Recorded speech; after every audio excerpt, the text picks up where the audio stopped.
makaranta ai azama da biyayya tarbiyya ilimi idan ba tarbiyya albarkar shi tana ta waya. Yan makaranta mai azama ladabi biyayya tarbiyya ilimi idan ba tarbiyya albarkar shi tana ta waya.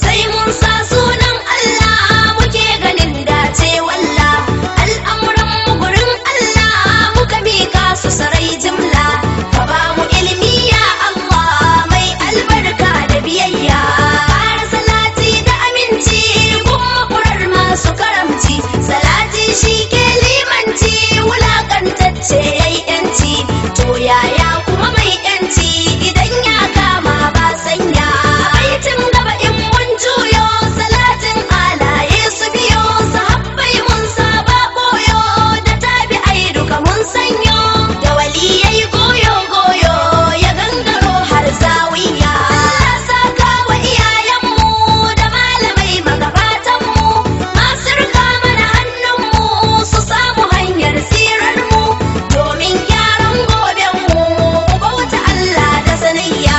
Yan makaranta mai azama ladabi biyayya tarbiyya ilimi idan ba tarbiyya albarkar shi tana ta waya.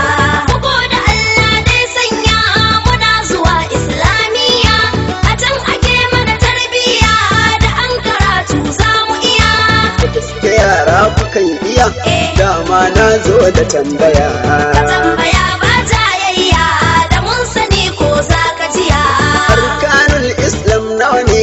Guda biyar haka cip cip ne kalmar shahada farko ne sallah azumi duk su ne zakka hajji na manya ne ga mai wadata da shirya. Arkanul iman su ko? Su shida ne dan fifiko imani da Allah farko kai imani da mala'iku da littafai na sauka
azumi ya lizumta. Mai azumi ya fi kamata a cikin akasin shi ya bambanta.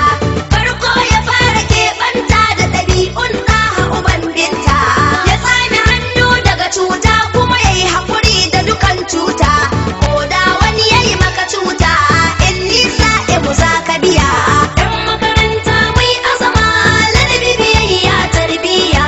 Ilimi idan ba tarbiyya albarkar shi tana ta waya. Mu kewaya fannin sira ko kuna da motsi 'yan yara. Sai dai ka san ita sira tana da faɗi daga dara. Tun da zuwan manzon tsira har yau fatu ya bar duniya. Sunan mahaifin manzona, Abdullah yarin suna, mahaifiyarsa ma'aikina, gidan sunan Tamina. kabilar shi macecin raina. Wai shi ne zaɓaɓɓe na. Yaushe aka haifi